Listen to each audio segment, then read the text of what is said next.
I'm kicking off today with a doll that belongs to a very good friend of mine, Mysterion the Mind Reader. Now, his name in classic doll fashion comes from his original owner, Walter Tomlinson, born allegedly in 1927, and he liked to start fires in the doll's presence, and that's how Walt the doll got his hunger and love of the flames. This was the one toy Walter didn't destroy, and spent his days with little human contact because he was suffering from violent outbursts. As punishment for attacking a housekeeper, the doll was taken from him, and in retaliation he set fire to his house. Thankfully nobody was hurt, but at that point he was sent to a state sanitarium and he passed away sadly there. For context, by the way, Mysterion, the current caretaker of the doll, his home is already haunted by a number of ghosties, so I don't think that helps with Walt's general chaos, because this doll enjoys tormenting animals, setting fires, and communicating through his little bell. I believe we actually have footage of him setting a fire at a live seance, and trust me, that was real. I know when things are faked.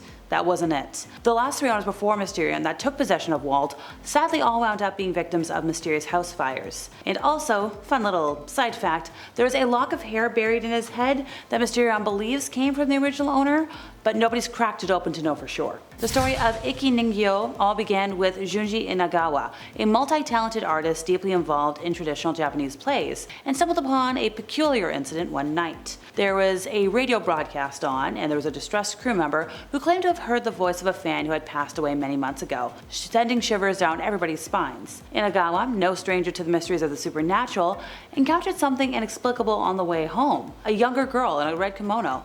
Seemingly, a normal girl, until she defied gravity and approached him, unseen by others. As he delved into a new theatrical project featuring a doll, he was horrified to discover that the doll bore a striking resemblance to the levitating girl from that fateful night. The eerie incidents that followed seemed like a series of ominous messages from the other side. The artisan who crafted the doll vanished, a scriptwriter's house was mysteriously consumed by flames, and accidents plagued the rehearsals. Perhaps the most unsettling of all were the injuries that specifically targeted the right hand and right knee of crew members. Alrighty folks, allow me to tell the wonky tale of how a Ballerina Ragdoll came to be in my possession. To set the scene, picture smaller Alexa, probably dressed in something pink, wandering around an arts and crafts market in a college gym. And at one booth in particular, I spotted this gorgeous ragdoll in a pink dress. And I was like, hey mom, Christmas is coming, I want her. Fast forward to Christmas morning, I'm unwrapping my gifts, and one of the beautiful packages under the tree, I open it, and it's a ragdoll with short, stringy red hair and a blue dress. Now, I'm sure you can be like, okay, what's the problem here? The doll I wanted was pink, this one was blue, and while I tried to appear grateful,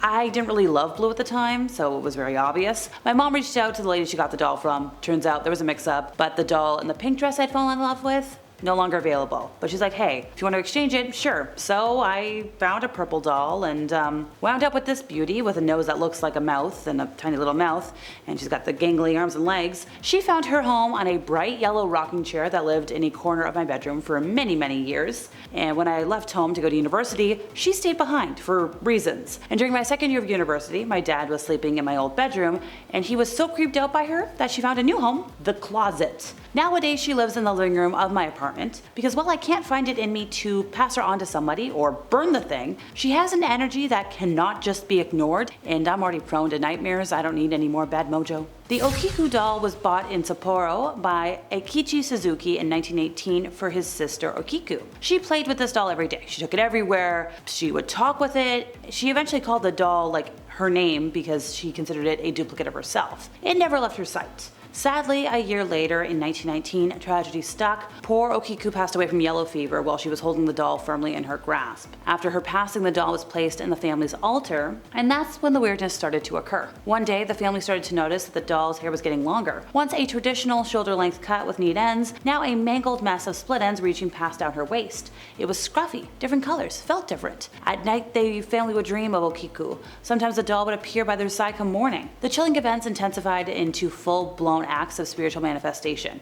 We're talking lights flickering on and off, bangings in the house, strange voices, the whole shebang. Yvonne Hydes is an events manager for the Scottish Ghost Company and has organized paranormal investigations for many, many years. And during one event at Easter House's Proven Hall, she received an old-looking doll from one of the members. Her friend David, who is a certified medium, absolutely hates the doll because the moment she brought the doll home and he was there, he was like, no, keep that in the garage, it's making me feel uneasy. Then her dog took a dislike to the doll being in the room. room. It was barking, it was shaking. And when, the caretaker of the doll was telling people about the doll, it was almost as if the doll could hear her. So the ghost company took the doll to a park to investigate things further. They did a live stream, they tied a red light around her with the hopes of allowing the spirit to transfigure its face onto the doll. And during the process, Yvonne and a couple of other folks were like, yo, the doll blinked. And then they were like, hey, do we want to bury it? Do we want to keep it? They decided to keep it. I wish them luck.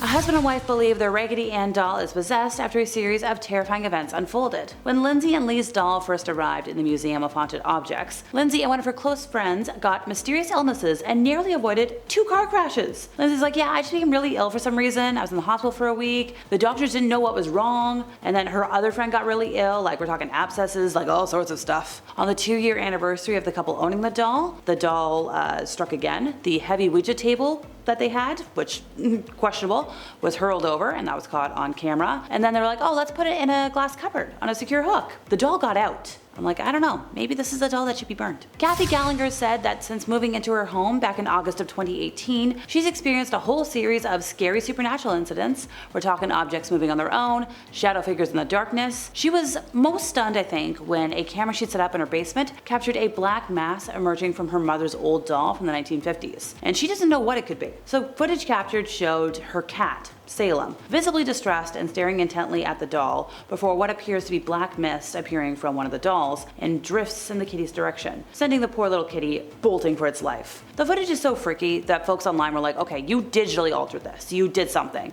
And the family's like, no, like we're debunking this, like this is real, we just want to know what the heck is going on. Robert the doll originally belonged to Robert Eugene Otto, a very eccentric artist, but what great artists aren't? Neighbors of Robert used to hear him having a conversation with the doll, and we're talking this is like when he was a grown-up, but you do you, pal. He brought it everywhere. He talked about it in the first person as if it weren't a doll. And this doll remained stored in the Otto family home until Robert passed in 1974. After his death, a couple bought the house, and their daughter found the doll in the attic, and she claimed the doll was trying to kill her. So obviously the doll is now on display in a museum and is still believed to curse people.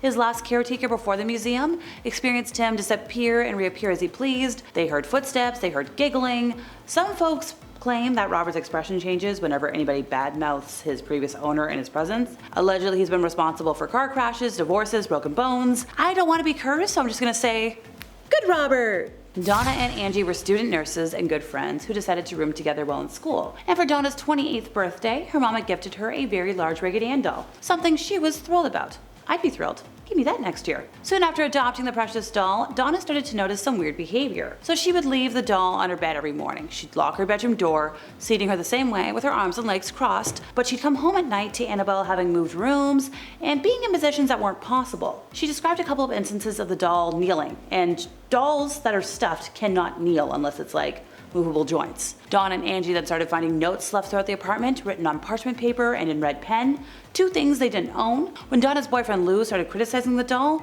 unexplainable handprints and scratches began appearing on his body. And that's when the girls were like, hey, let's call a priest. And that priest brought in the Warrens. They were able to calm down the entity enough to remove it from the home and transport her to their museum where she resides to this day, unless of course their son-in-law keeps taking it out of the museum, and then that's a whole other conversation. And finally for today, this last legend states that Bodhidharma sat and meditated for so long that he became a round doll. During his travels, he stopped for a time in a monastery in China. He continued his journey until he decided to settle in a cave and meditate, and that's where our story began. The monk became a wall gazer. He meditated, eyes to the wall, in a seated position for 9 years. No breaks, no closing your eyes, maybe once after 7 years. And he was so furious at himself for what he perceived as lack of discipline that he got rid of his eyelids so that he would never do that again. As the eyelids touched the ground, they sprouted green tea plants. This legend is one of the reasons behind Buddhist monks often drinking green tea to stay awake. And on top of that, Bodhidharma also suffered the loss of his arms and legs as a consequence of his immobility for 9 years. Art and folklore depicting him show him almost exclusively displaying these characteristics,